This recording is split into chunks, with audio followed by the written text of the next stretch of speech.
Redditors who work at remote places like forest officers, oil rig workers, etc., what creepy things have you noticed while at work? Story 1. I used to work at a Boy Scout summer camp. Every week I had to take a big group of campers to a secluded spot for the Wilderness Survival Badge where they had to build a shelter out of sticks, leaves, etc. and sleep in it overnight. The spot was about a half a mile from the main camp, but we took them a circuitous route which made it seem really secluded. Anyways, on this one night, all the campers had made their shelters. We had cooked dinner and were all just sitting around the campfire. It was getting late, maybe 11, so I sent all the campers to their shelters for the night and started cleaning up the fire. That's when we heard in the distance what sounded like church bells. They were pretty faint, but myself and my fellow staffers could definitely hear them. They went on for about 30 minutes, ringing every 30 seconds or so. We were a little creeped out as there were no churches or towns within 20 miles of us. After the bell stopped, though, the singing started. It was too faint to hear the words, but it sounded like church choir music, but a lot of people, and a lot more enthusiastic. Also, it was almost midnight at this point. The singing went on for well over an hour, sometimes quieting down until we almost couldn't hear it, sometimes getting so loud we thought it was getting closer. All the campers were super creeped out, but I lied to them, telling them that there was a church service going on in camp and that there was nothing to be scared of. Eventually, at almost 1 a.m., the singing stopped. I found out a few days later that there had been a large KKK rally only a few miles away that night, and that's what we heard. Story 2. I used to work in the Gulf of Mexico on oil rigs for years, and it may not be exactly creepy, but I found it really unsettling. In deep, open water, the water itself is really clear, so everyone can plainly see the tuna and barracudas hanging around the rig, waiting for the on-board cook to throw off whatever food waste he needs to. Every once in a while, a huge great white shark would swim up from underneath and snatch a tuna, and it really took, less than a second. They're really scary. Story 3. I've worked in Canada's north for a few years now, in oil and gas. It's pretty creepy during the night shift. You realize a moose has just been standing at the tree line, staring you down for an unknown length of time. Or finding bear tracks, crossing the tracks you just made 5 minutes ago. Honestly, the silence of a snowy forest in the dead of night, hundreds of kilometers away from anything, is pretty spooky. When your only contact to the outside world is a radio channel nobody's listening to, you feel pretty alone. Story 4. I used to be a delivery driver, which doesn't sound very remote because it isn't. However, I did have to deliver to some pretty remote places. One time I delivered to a trailer park just barely inside our designated delivery zone, and it was very dark and poorly lit.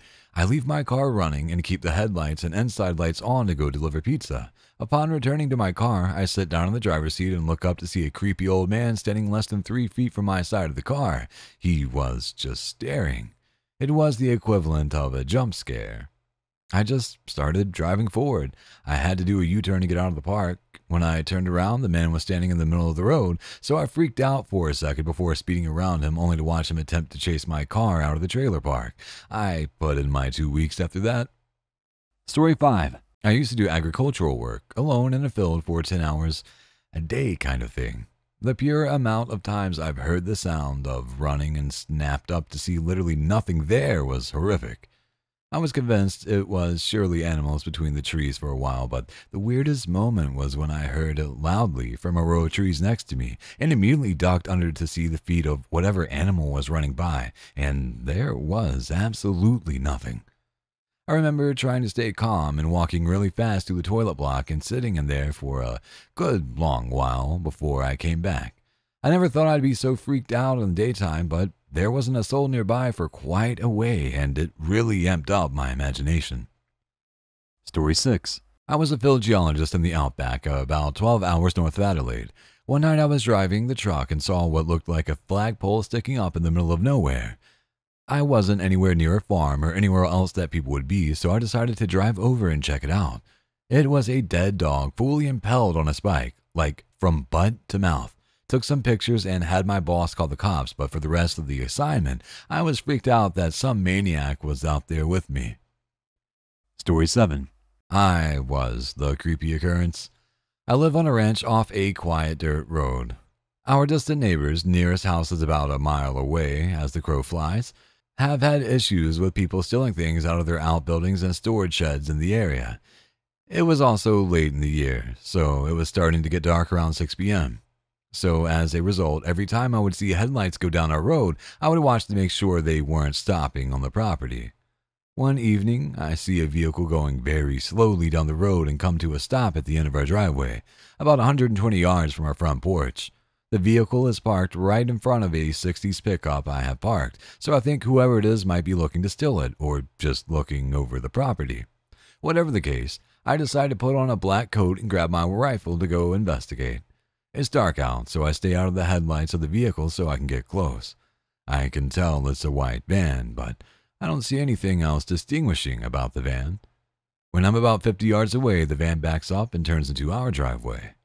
I freeze as the headlights wash across me standing in the middle of my driveway, and I see the reflective FedEx logos on the side of the van. Needless to say, the FedEx driver probably shit his pants as he suddenly sees a dark figure standing in the middle of a field in the dark, holding a rifle. Surprisingly, after I try to give a friendly wave and smile, he continues up the driveway to the house, and I get to explain the situation, and we both have a laugh. So that's how I got to be the creepy guy from some FedEx delivery driver's story. Story 8. I spent some time in the peat swamp forest of Borneo studying wild orangutan. We would go into the forest very early, around 4 a.m. One morning there was a clouded leopard on the trail we used to enter the forest. It was just crouched there watching us. We shouted, tried to act big. One of the indigenous people we worked with even took out a slingshot and shot rocks at it. He missed on purpose, just trying to scare it off. It stayed there for a good 5 minutes watching us before it slowly walked into the thick brush off the cleared trail. When we walked by, I shined my light to where it had walked to and could clearly see a pair of reflective eyes only 3 meters away, crouched, watching us pass. Creepy, but also incredibly cool to see one in person for how critically endangered they are. Story 9. I was on guard duty at Camp Phoenix on the outskirts of Kabul in 2011. It's a 12-hour shift, and it started at 7 p.m. Around 2 a.m., I could hear what sounded like footsteps running all around the guard tower. Promptly set my ass hairs on end, so I pull out my night vision and pray that it's some kids or something. I shit you not, there must have been 2 or 3 pairs of dogs humping each other at the same time. Story 10. I'm not sure if this counts because it's a farm, but when you live on a farm, you work on a farm, so I guess I'll tell it. I grew up on a farm and in high school used to mess with my friends by hiding and making them find me. One night my friend was over and we were waiting on this other guy. We see him pull up, so we take off running to hide. It's funny because they have to wander around somewhere they're unfamiliar with or go ask my parents to be told, too bad, you'll have to find her. It's like forced hide and seek. Anyway, this one night I saw my friend hide in one building while I ran for the trees. I was hiding under some bushes and heard breathing. Like human breathing. There were no animals around. It creeped me out so bad I ran out of hiding to greet my friend. I felt so uncomfortable for the rest of the night. Sometime during the night, my dad heard something and went to investigate. In the morning, he discovered that one of our cows was killed and butchered.